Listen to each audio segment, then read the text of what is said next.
Sudah sempat saya singgung tadi apa saja dampaknya, apa saja konsekuensinya dari diadakannya pemilu serentak, biaya tinggi, biaya mahal. Kemudian masalah SDM juga, merekrut banyak orang, tenaganya betul-betul dikuras selama pelaksanaan pemilu ini. Kemudian juga partai-partai rasanya lebih fokus untuk mempromosikan, untuk memblow up calon presiden, calon wakil presiden yang mereka usung. Tapi tidak visi misi mereka, tapi juga tidak dengan calon legislatif mereka. Kemudian juga masyarakat akhirnya lebih terpacu, lebih termotivasi untuk memilih capres-cawapres, tapi bukan caleg. Dan bahkan juga banyak masyarakat yang tidak terlalu mengenal siapa saja sebenarnya sosok-sosok yang akan mewakili suara mereka, suara rakyat di anggota dewan. Dan akhirnya akibatnya yang tadi sudah sempat Anda saksikan juga, golput deh. Sehingga kemudian ada peningkatan yang signifikan di angka golput, masyarakat tidak memilih dalam pemilu legislatif. Nah, untuk itu apa dampaknya lebih jauh di demokrasi kita dan akankah hal-hal seperti itu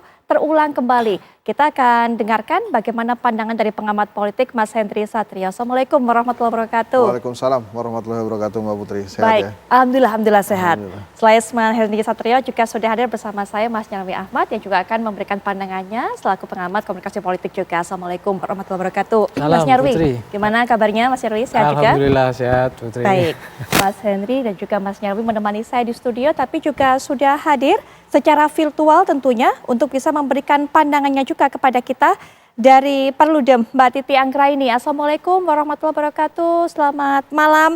Merupakan anggota Dewan Pembina Perludem Mbak Titi Anggraini. Waalaikumsalam warahmatullahi wabarakatuh. Selamat malam Mbak Putri, Mas Hensat, dan Mas Nyarwi. Sehat-sehat semua? Malam Mbak Putri. Alhamdulillah. Mbak Titi, selamat malam. Baik, sebelum kita mulai perbincangan, saya akan bawa Anda terlebih dahulu. Kalau tadi sudah disinggung mengenai golput, tapi berapa angkanya, berapa peningkatannya? Inilah dia, golput pileg dari tahun ke tahun, gelaran pemilu. Anda bisa lihat di sana ada kenaikan 2004, 2009, 14 dan juga sampai 19 dari 24,8% menuju 29,68%, hampir 30%. Bahkan juga lebih tinggi dari suara yang didapatkan oleh partai tertinggi pada saat itu atau pada pemilu 2019. Pendapat Anda, pandangan Anda, ini konsekuensinya salah satunya Mas Henry. Ya kalau ini kan kita lihat secara kasat mata kita bisa lihat pada saat periode kedua itu masyarakat tidak terlalu excited ya. Tidak terlalu antusias dalam menyalurkan pilihannya gitu ya dibandingkan dengan pada saat periode pertama. Karena memang kalau periode pertama kan panggung kosong.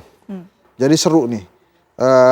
Keinginan masyarakat untuk memilih pemimpin yang baru tuh tinggi.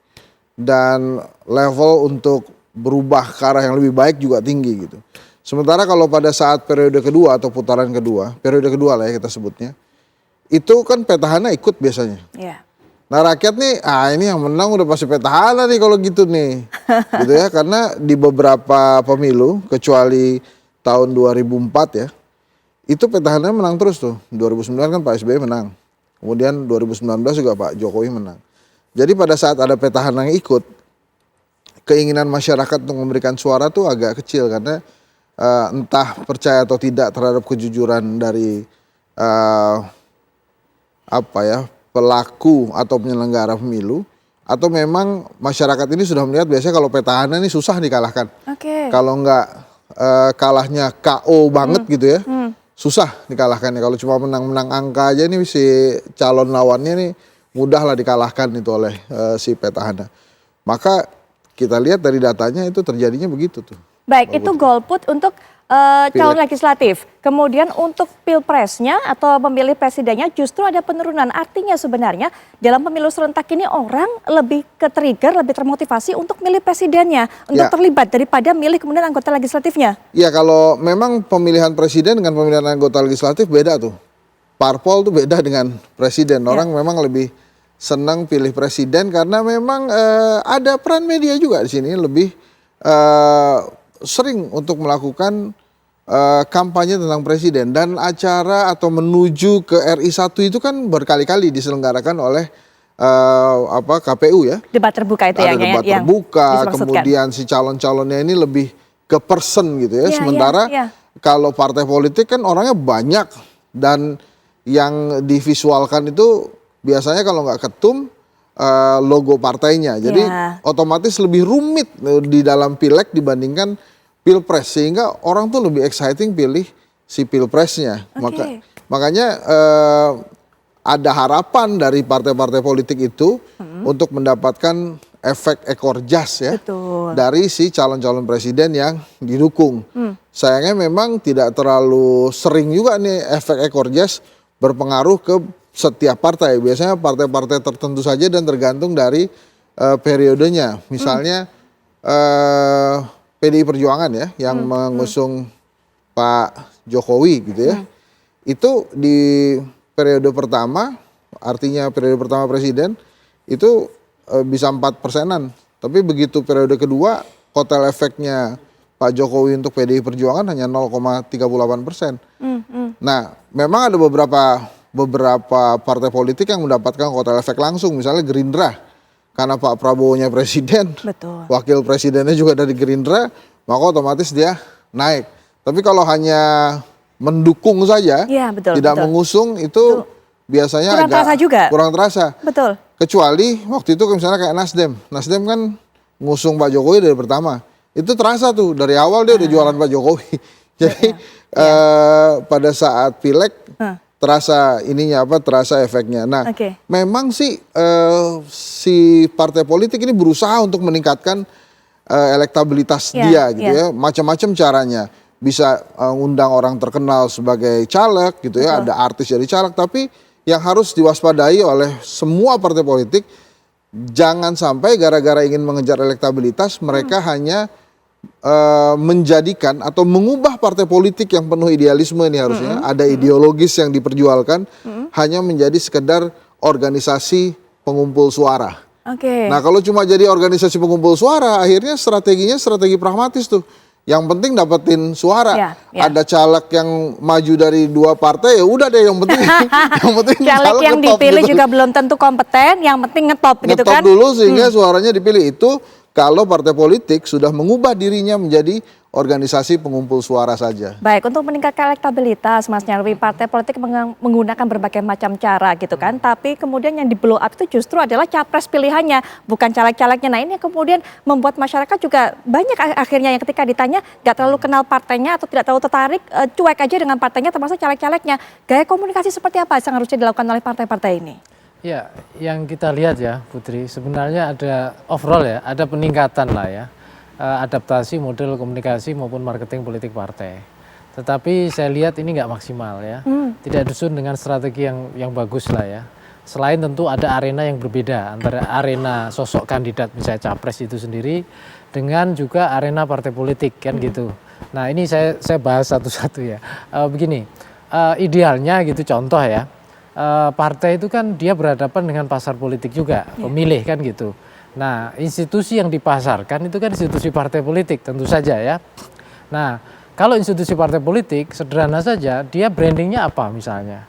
Ideologi itu bagian dari itu, tetapi tentu saja ideologi kan kadang abstrak ya, susah dijelaskan susah ditangkap oleh masyarakat biasa. Nah, belum lagi kalau kita lihat skala diferensiasi ideologi partai kita itu rata-rata kan antara nasionalis gitu kira-kira atau yang kedua religius. Tetapi kalau kita lihat dalam peta besar dengan jumlah partai yang banyak, diferensiasinya kan nggak kelihatan, sulit sekali. Ya belum lagi kalau kita lihat misalnya seperti apa identitas khusus ya atau katakanlah orientasi dari misalnya platform partai ini partai jenis apa, mau yang diperjuangkan apa kan gitu. Partai kita overall kan ngikuti catch-all, yang satu bergerak ke isu ini ya sama bergerak ke sini, yang satu ke ini ya sama ke sini semua, nyanyiannya sama kira-kira sehingga gitu. Tidak ada identitas yang menonjol. Ya betul, lagunya sama yang dinyanyikan kira gitu. Kalau masyarakat lagi misalnya di oposisi ya, isu soal pangan, soal harga, ya sama-sama bicara harga, pangan dan seterusnya. Ini isu ini lagi masuk ke isu yang sama, kira-kira gitu. Jadi tidak ada diferensiasi dan itu terjadi. Yang kedua juga konsistensi. Seringkali kan juga susah mendapatkan partai itu menjadi visible, konsisten dengan apa yang diperjuangkan. Begitu masuk di pemerintahan, suaranya berbeda lagi. Ya belum lagi misalnya kalau ada kepentingan-kepentingan tertentu ya. Nah yang ketiga, ketua umum partai politik itu seringkali juga tidak menjalankan branding maupun proses marketing politik yang sejalan dengan penguatan marketing politik partai itu sendiri. Seperti apa maksudnya, Mas Ya, Nyarwi? misalnya begini, proses pemilihan ketua umum partai itu kan idealnya juga selaras dengan branding partai. Partai ini partai A brandnya misalnya. Maka dibutuhkan di era tertentu itu model ketua umum seperti ini. Nah, ini membutuhkan demokrasi internal partai yang bekerja. Nah, demokrasi ini seringkali juga kurang maksimal sehingga partai kita malah sebaliknya, kadang partainya nggak visible tergantung pada tokoh. Ya, tokoh-tokoh tertentu ya di partai-partai yang saya lihat ketergantungan pada tokoh itu tinggi. Maka saya beberapa kali itu kan mengatakan ya, partai kita ini tumbuhnya bukan dari atas rata-rata, tapi dari bawah, tapi dari atas. Ya, ada tokoh mendirikan partai atau tokoh tertentu yang sudah sangat kuat, yang itu menjadi masa depan atau nyawa dari perkembangan partai ya, bukan dari bagaimana partai sebagai organisasi ya, dari rakyat untuk mengorganisir dirinya, kemudian menjadi instrumen demokrasi. Nah, akibatnya kan sering partai ini hanya sekedar dianggap instrumen untuk berdemokrasi saja, atau bahkan lebih tragis lagi pengepul suara. Ya, dalam proses pemilu. Nah, akibatnya panjang, Putri. Salah satunya trust kepada partai politik. Dalam banyak survei misalnya, termasuk saya itu IPS pernah bikin survei juga, itu trust ke partai mungkin Bung Henry sama, itu rata-rata hanya 45, 53 maksimal ya. Jauh di bawah lembaga-lembaga yang lain. Belum lagi termasuk trust kepada DPR, kepercayaan gitu ya. Itu juga rendah dibandingkan lembaga negara yang lain. Nah, peran partai itu rata-rata juga tenggelam atau kurang visible. Kenapa? Karena lebih dominan pada tokoh-tokoh public figure partai yang lebih menonjol, termasuk dari masyarakat lebih mudah mengecek kinerja tokoh dibandingkan kinerja partai. Nah, idealnya kan partai menunjukkan, nah, ini partai saya di parlemen kerjanya begini, partai kami di eksekutif ini loh kerjanya gitu, partai kami di tengah masyarakat ini loh bentuk-bentuk kerjanya dan kontribusinya. Jadi partai itu nggak hanya pengepul suara ketika pemilu, nggak hanya papan nama saja, nggak hanya berkat-berkat administratif yang diperlukan untuk nyalek gitu ya, atau pilkada atau sejenisnya gitu, sehingga partai itu betul-betul eksis, hidup di tengah masyarakat gitu. Partai brandnya jelas ya, partai visible hadir melayani masyarakatnya juga. Dan selama ini ada yang berusaha seperti itu, tapi yang menonjol tokoh-tokoh partai yang melayani masyarakat. Jadi partainya juga kurang kelihatan juga seperti itu. Betul, tadi kalau katakan Mas Nyarwi mungkin gampangannya adalah partai-partai sekarang ini sudah nggak ada yang menonjol, nggak membuat orang menoleh, nggak bisa membuat orang begitu, nggak seksi lah, udah gitu nggak konsisten lagi. Kemudian juga Mas Hensat menyoroti bahwa jangan sampai kemudian partai ini menjadi organisasi pengepul suara saja. Yang penting suaranya dapat banyak dari masyarakat. Entah siapa kemudian yang maju sebagai calegnya tutup mata, tapi yang pasti suara masyarakat banyak. Nah, itu juga jangan sampai terjadi. Mbak Titi mungkin juga punya concern mengenai hal ini, Mbak Titi. Iya, secara alamiah, Mbak Putri, memang kalau pemilu legislatif dibarengkan dengan pemilu presiden, maka pemilu yang menampilkan figur itu akan lebih menarik perhatian. Jadi kalau ada pemilu yang jumlah kontestannya sedikit, maka dia akan lebih mendominasi daripada pemilu yang jumlah kontestannya banyak.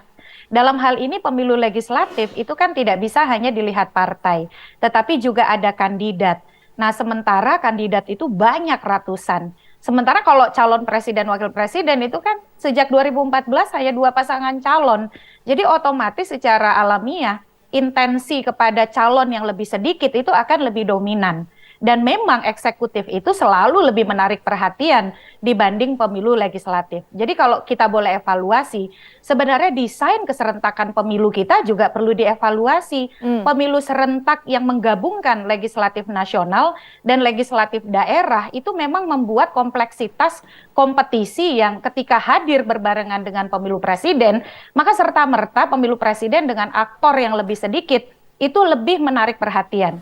Makanya di sejumlah negara ya, keserentakan pemilu itu tidak digabungkan antara legislatif nasional dengan legislatif daerah ketika mereka menggabungkan pula pemilu legislatifnya dengan pemilu presiden. Jadi di sini menjadi salah satu faktor yang memang berkontribusi membuat pemilu presiden lebih menarik perhatian karena memang di mana-mana pemilu eksekutif itu lebih mendominasi perhatian pemilih begitu. Yang kedua diperburuk lagi dengan polarisasi, keterbelahan akibat keterbatasan kandidat.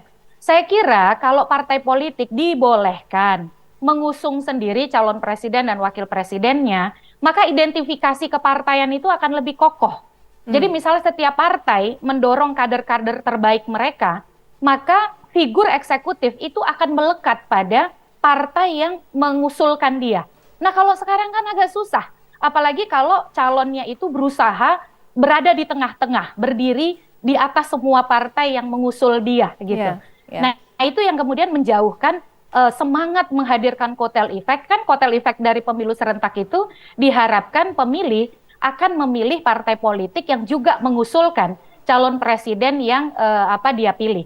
Dan itu akan bekerja optimal kalau tidak ada ambang batas pencalonan presiden.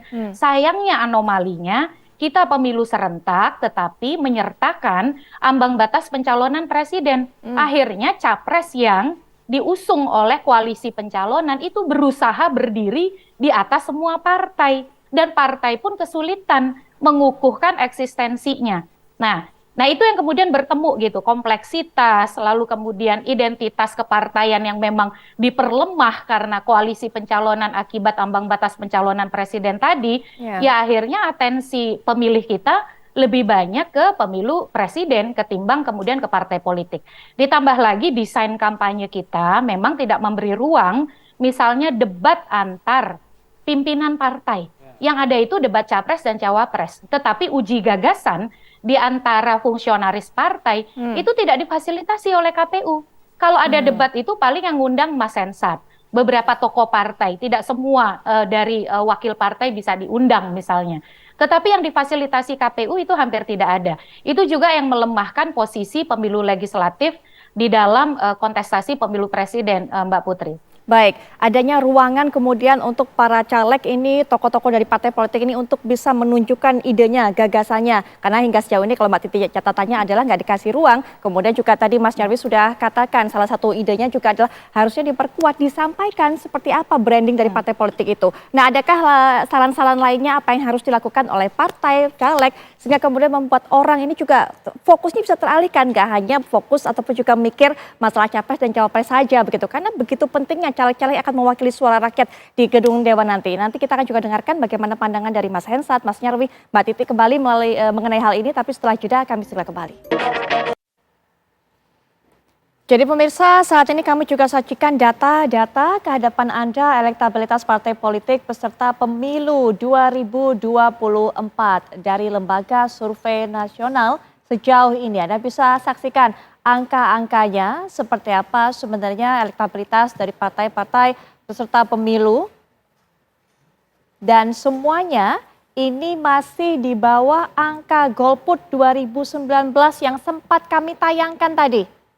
Nah, seperti ini nih Mas Hensat, mungkin bisa diberikan pandangan juga mengenai hal ini. Hingga sejauh ini ya, itu masih sedemikian angkanya. Ini dia, ini kami bandingkan juga dengan angka golput pada 2019. Ini adalah pemilu terakhir yang kita adakan, jadi kira-kira sama-sama juga pemilu serentak, mungkin juga angka seperti itu akan terjadi kembali di 2024. Itu yang coba kami bandingkan, Mas Hensat. Ya, jadi memang tadi sudah dibahas sama Mas Nyarwi dan Mbak Titi kan. Memang agak sulit ini pileg karena bukan saja orangnya banyak, tapi kemudian biasanya banyak sekali parpol yang tergantung sama tokohnya. Kan kalau kita lihat untuk suara terbanyak 2 di atas itu ada tokohnya kan. Ada Ibu Mega dan Pak Prabowo gitu ya. Jadi sebetulnya partai-partai di Indonesia saat ini begitu tuh pembagiannya. Ada yang sangat tergantung sama tokohnya. Sehingga selama tokoh itu masih ada, masih eksis gitu ya, dia akan dengan senang hati memilih si tokoh ini gitu. Dan beberapa partai politik yang masih mengandalkan tokoh justru berada di dalam threshold yang saat ini atau bisa menembus Senayan gitu. Misalnya PDI Perjuangan dengan Megawati, kemudian ada Pak Prabowo di Gerindra, ada Mas Ahaye walaupun ini baru mulai, tapi memang belum sekinclong Pak SBY di Demokrat, tapi ini juga ketokohan. Nah, makanya bila ada partai-partai politik yang tidak bertokoh, itu biasanya mereka akan struggle dulu tuh, walaupun ada 2 partai politik menurut saya yang tanpa tokoh tapi karena akar rumputnya kuat, ini berhasil menembus Senayan. Ada Golongan Karya, Partai Golkar, satu lagi ada PKS. Memang dua-duanya tipenya berbeda. Kalau Partai Golkar ini pendekarnya kan banyak. Jadi Golkar ini mengandalkan calegnya untuk bekerja meningkatkan elektabilitas partai. Jadi Golkar ini nggak ngejual tokoh dia. si caleg di daerah dapil tertentu itu bertanggung jawab atas suaranya dia. Oke. Sehingga si Golkar ya suaranya naik sendiri seiring si caleg ini berjuang untuk suaranya. Tapi kalau PKS kan berbeda dia, walaupun tidak ada tokoh tapi jaringan akar rumputnya itu kuat. Dan itu memang lagi-lagi tergantung dari calegnya. Dan semuanya artinya kuncinya merawat akar rumput tadi itu, Merawat akar rumput konstituen itu tadi. Ini sebetulnya cikal bakal partai politik yang modern menurut saya, tidak mengandalkan ketokohan, tapi memang mustinya malah justru mengandalkan program. Nah, Golkar dan PKS tadi menurut saya masih mengandalkan ketokohan dari orang-orang yang ada di dapilnya masing-masing itu gitu. Misalnya ada dapil 3 yang mengandalkan si A, si B, si C gitu ya. Sama juga di Golkar pun begitu. Nah, ini kan sekarang khusus 2029 nanti misalnya kita akan melihat bagaimana partai yang ditinggal oleh tokoh sentralnya. PAN misalnya. Kan PAN itu Pak Amin Rais bikin Partai Umat. Nah, ini PAN-nya gimana nih? Selama ini kan PAN disokong oleh ketokohan Amin Rais dan Muhammadiyah. Tapi sekarang dia punya pesaing juga. Gitu. Sama dengan Golkar malah pesaingnya bukan pesaingnya, adiknya tuh udah banyak kan. Ada Gerindra, kemudian Nasdem itu kan adik-adiknya Golkar. Dan mereka bisa tuh melakukan sebuah pencalegan dengan mengandalkan akar rumput tadi gitu. Nah, Mbak Putri memang menarik tadi ide yang disampaikan oleh Mbak Titi kalau misalnya ada debat antar ketum parpol. Tapi ketum parpol di Indonesia ini kan kayak punya level berbeda dari masyarakat biasa gitu. Artinya? Sulit sekali ditemui rata-rata. Dan mereka merasa berada di atas rakyat gitu. Kayak soko guru atau pujangga dari apa ya. Levelnya itu pokoknya di atas rakyat lah. Jadi kalaupun memang dikasih ruang juga nggak akan mau memanfaatkan ruang itu? Iya, jadi kalau kemudian nanti diberikan ruang tuh belum tentu tuh. Misalnya kalau yang muda-muda seperti Mas Ahaye gitu ya atau siapa lagi yang muda tuh kan Pak Julhas atau Pak Ahmad Sayhu mungkin bisa. Tapi kalau soko guru yang memang sudah jadi tokoh bangsa, misalnya Ibu Mega gitu ya, saya membayangkan agak sulit tuh dia melakukan debat. Bukan karena dia nggak berkualitas, tidak, tapi memang mungkin lebih cocok jadi tokoh bangsa lah gitu. Jadi kalaupun, tapi saya setuju tuh ada debat antar partai politik untuk mempertahankan apa ya disertasi ideologinya lah untuk bisa mendapatkan suara dari masyarakat. Betul, karena kalau nggak gitu gimana masyarakat jadi tahu begitu kan? Iya kan, dan itu penting, pertarungan gagasan itu penting. Jadi kita itu nggak lagi bertarung tentang siapa yang paling NKRI, siapa yang paling nasionalis, dan siapa yang paling radikal gitu. Kalau itu kan pertarungannya kan pertarungan apa ya, pertarungan emosi aja. Tapi pada saat itu pertarungan gagasan misalnya, kalau ketum susah antar sekjen, itu juga menarik tuh. Sehingga apa kalau itu lebih bisa dong, kalau itu lebih bisa dong. Nah itu misalnya, kita usulkan saja sama KPU kan belum ada ya. Jadi spesial inilah, spesial pemilu. Debat antar sekjen partai politik untuk itu mempertahankan masing-masing di disertasi ideologinya. Kan kalau kita lihat ya, Mas Nyarwi, di Indonesia ini partai politik nggak ada itu nasionalis dan religius. Semuanya itu nasionalis religius kok. Dibuka aja, itu isinya ada Pancasila, ada religius juga. Jadi nggak ada yang bisa membandingkan itu. Kita aja kan kadang-kadang mengkotak-kotakan. Makanya sekarang kita lihat mau ngapain mereka nanti si partai politik ini.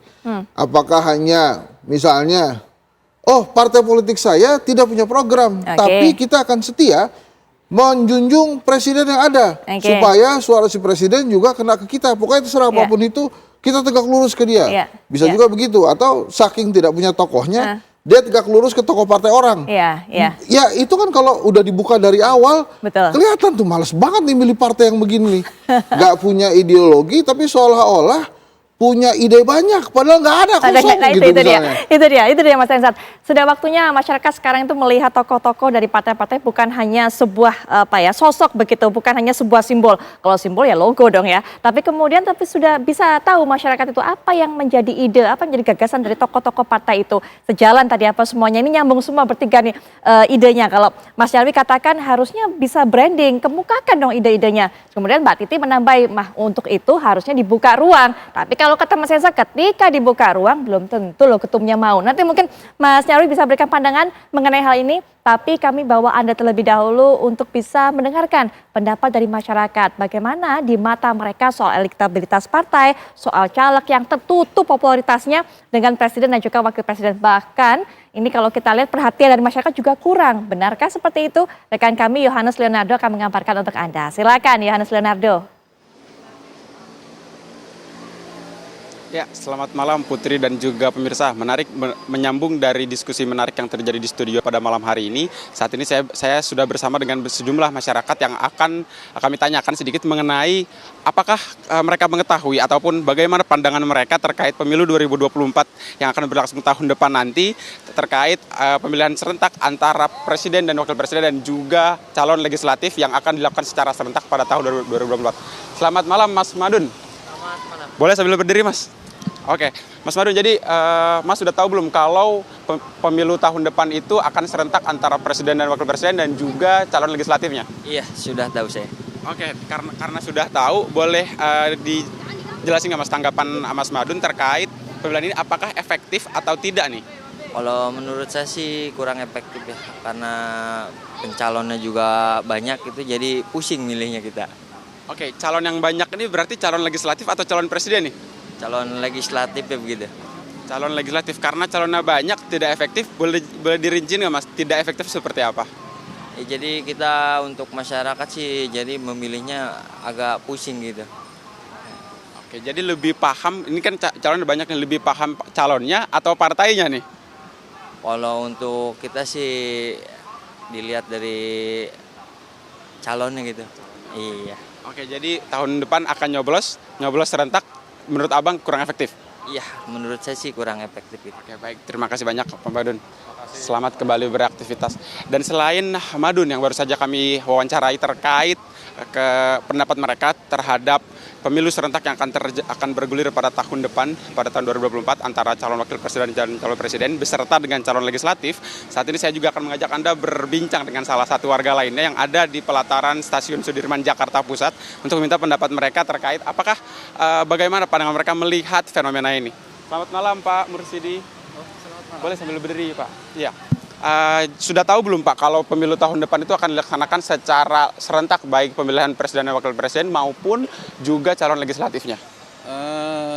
Kalau secara itu saya belum tahu ya, tapi dengar-dengar kabar baru informasi yang kami terima itu tanggal tahun 2004 bulan Februari itu aja, tanggalnya saya belum fix, belum tahu.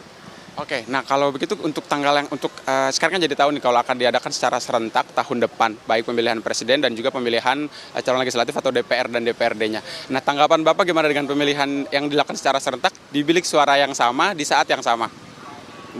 Bagus juga sih, karena kita meminimalisir anggaran satu. Kedua, dalam segi pemilihan itu kita kadang-kadang pernah saya lihat di TPS itu ada sedikit kerancuan dalam segi memilih calon dewan untuk pimpinan RI.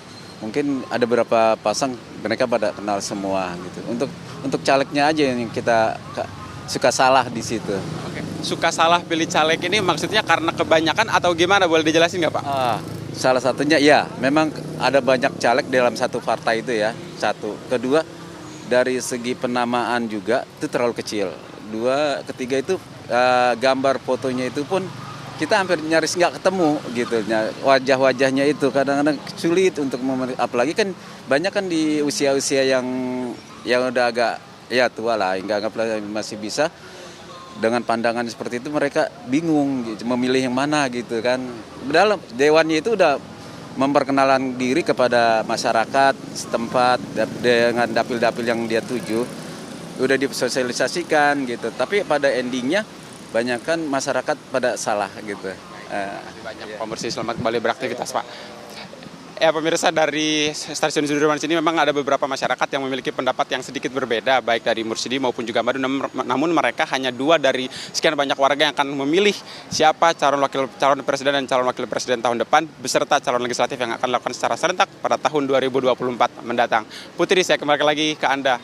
Terima kasih Yohanes Leonardo yang sudah mengajak kita untuk bisa mengetahui apa sebenarnya isi pikiran dan juga isi hati masyarakat, apa pendapatnya mengenai pemilu serentak. Tapi tadi ke pemirsa, kalau yang dialami oleh Bapak yang terakhir tadi juga banyak cerita seperti itu terdengar dari bilik pemilihan suara pada 2019 lalu, bingung kemudian kan fotonya. Tapi bukan cuma nyari yang mana fotonya, gimana mau nemu, kenal aja enggak, bahkan tahu mukanya, tahu namanya persisnya juga enggak itu kan. Nanti kita akan dengarkan juga bagaimana pandangan dari Mas Nyarwi, Mbak Titi masih melanjutkan tema kita, karena tadi Mas Nyarwi brandingnya sudah ada, sudah dikasih ruang, tapi ternyata mungkin nggak mau ketum-ketum ini. Bagaimana kemudian kesempatan kepada yang lainnya? Nanti kita akan bahas, tapi setelah jeda kami segera kembali saat lagi.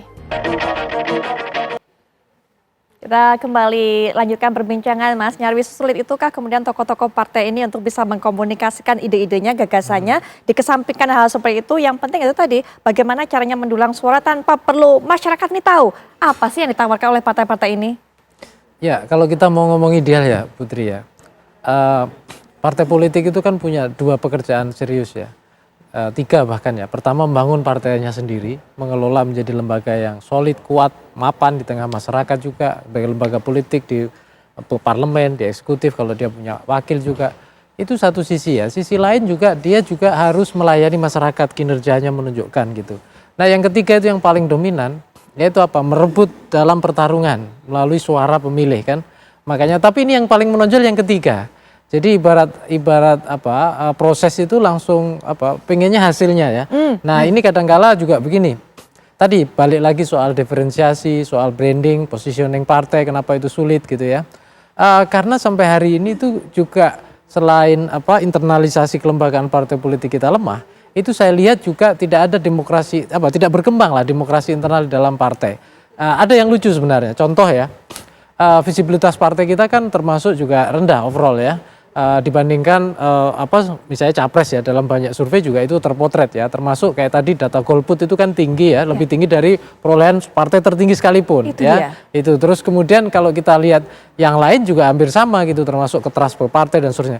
Nah, yang mau saya tekankan itu begini, tadi sebenarnya idenya menarik, bagaimana partai supaya lebih visible. Betul. Ya, ada debat. Tadi Bung Henry juga menyarankan juga, Mbak Titi tadi. Tapi menurut saya ini sebenarnya ada inkonsistensi. Peserta pemilu itu apa? Partai politik. Yang dicalonkan siapa? Ya termasuk caleg kan gitu, termasuk capres. Tapi debatnya ini itu tidak diselenggarakan dengan senternya ke partai politik. Ya, idealnya kan salah satunya misalnya kalau KPU ya memfasilitasi debat ya tentu ada representasi partai juga. Bahkan kalau perlu kenapa cuma capres, kenapa caleg tidak? Tadi kan data apa wawancara di lapangan tadi itu kan sulit mengenal caleg-caleg. Nah, mestinya idealnya kalau kita mau ya, supaya karena demokrasi itu butuh debat. Itu penting juga untuk marketing politik. Kita tahu positioning, kita tahu diferensiasi, kita tahu branding baik partai maupun kandidatnya. Nah, itu akan lebih visible menurut saya kalau ada debat. Debat caleg misalnya di berbagai level. Tidak harus semua tercover oleh media tentunya ya. Tapi masyarakat kan bisa terlibat. Oh iya, ini yang visinya begini, ini visinya begini. Nah, selama ini yang kita tahu visi misi portofolio itu kan baru ada di dokumen KPU kan yang diserahkan. Capres mendaftar, pasangan ada visi misi, partai sendiri juga ada visi misi. Tapi masyarakat apa cukup? Apa cukup hanya bisa melihat di kertas suara? Kan tidak. Enggak. Kalau ada debat, misalnya di level-level kabupaten, kecamatan, provinsi, dapil-dapil itu, ya termasuk juga bahkan debat antar pimpinan partai, saya kira itu akan bagus. Dan lebih bagus lagi, debat itu ditradisikan ketika dalam proses pemilihan ketua-ketua partai. Ya, termasuk itu juga perlu mestinya. Ya, supaya juga demokrasi internal partai itu terasa. Nah, kita itu selama ini termasuk juga pengen mendidik masyarakat itu penting, Putri. Karena saya itu beberapa kali ya bikin data survei itu, salah satunya kalau ditanya partisipasi masyarakat kan elemennya banyak ya. Yang paling besar itu masyarakat itu jumlah proporsi untuk partisipasi itu hanya pemilu. Ketika ditanya sejauh mana keinginan untuk terlibat atau tertarik untuk menentukan kebijakan, untuk misalnya bahkan menyumbang dana dalam ini, kecil sekali, di bawah 40%. Tapi begitu partisipasi pemilu itu 90%. Tapi kalau ditanya juga di sana pemilu apa? Salah satunya kewajiban warga negara, termasuk jawaban yang gede. Bukan pengen misalnya menentukan pemimpin yang memimpin yang terpilih itu jawabannya itu angkanya kecil.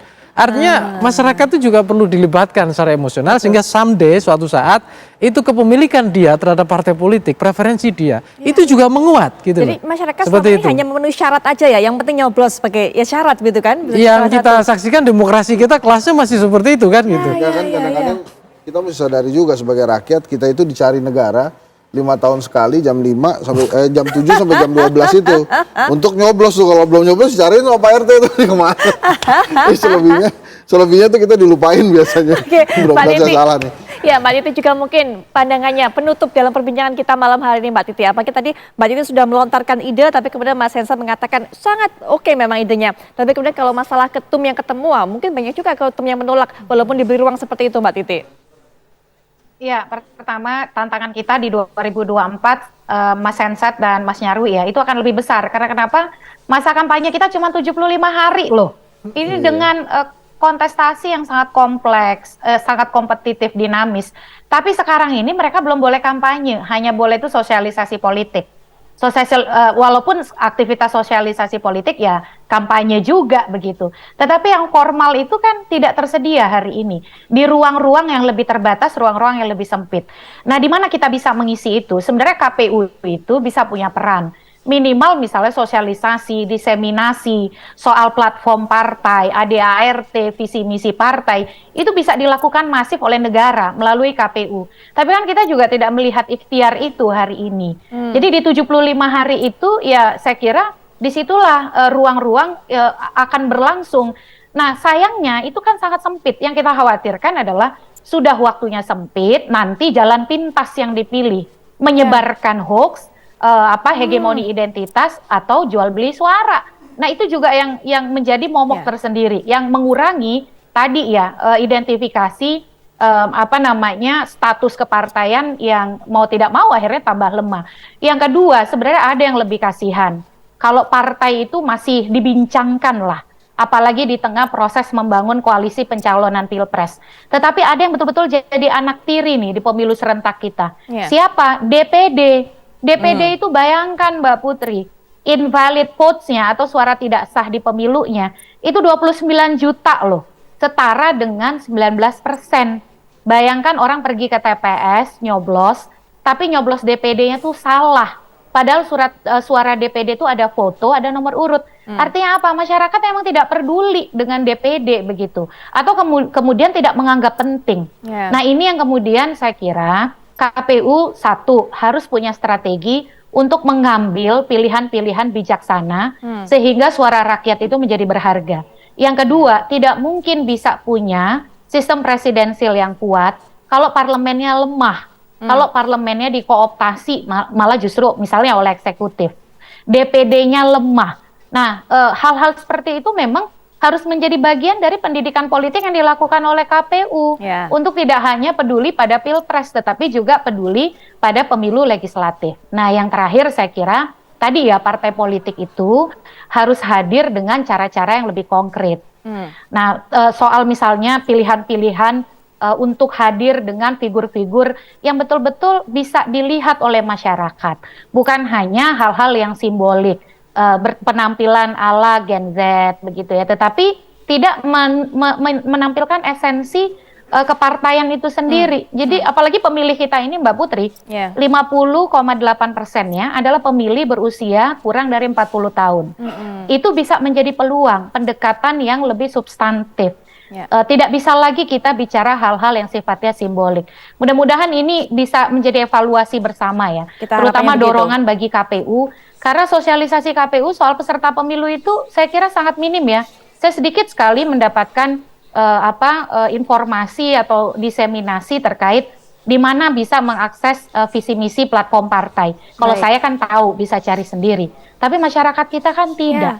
Apalagi kemudian partainya cukup banyak, calegnya juga cukup banyak. Nah itu yang kemudian mestinya KPU lebih kreatif lagi, lebih aktif lagi. Jangan sibuk memperkenalkan regulasi-regulasi yang kontroversial. Akhirnya masyarakat lebih perhatian sama kontroversinya, ketimbang kemudian memperhatikan kontestannya. Baik Mbak Titi, dari apa yang disampaikan oleh Mas Nyarwi, Mas Hensa dan juga oleh Mbak Titi ini bisa jadi pelajaran bagi kita semuanya, masyarakat yang ayo kita sama-sama meningkatkan ilmu kita, lebih pintar lah dalam menghadapi pemilu ini. Karena kalau tadi saya katakan atau juga saya mendengarkan apa yang disampaikan oleh narasumber ini, masyarakat ini seakan-akan hanya menjadi alat, itu aja yang dimanfaatkan oleh partai-partai dan sebagainya. Dan ini bukan hanya pengaruh dari partai saja, tapi KPU juga punya peran sehingga masyarakat juga ya tadi itu ada yang acuh ke DPD atau ada yang tidak perhatian kepada DPD, kemudian juga masalah partai dan juga legislatif dan hanya fokus kepada memilih presiden dan juga wakil presiden saja. Tapi terima kasih Mbak Titi sudah memberikan pandangannya, evaluasinya mengenai hal ini. Mas Hensa juga terima kasih, Mas Nyarwi juga terima kasih.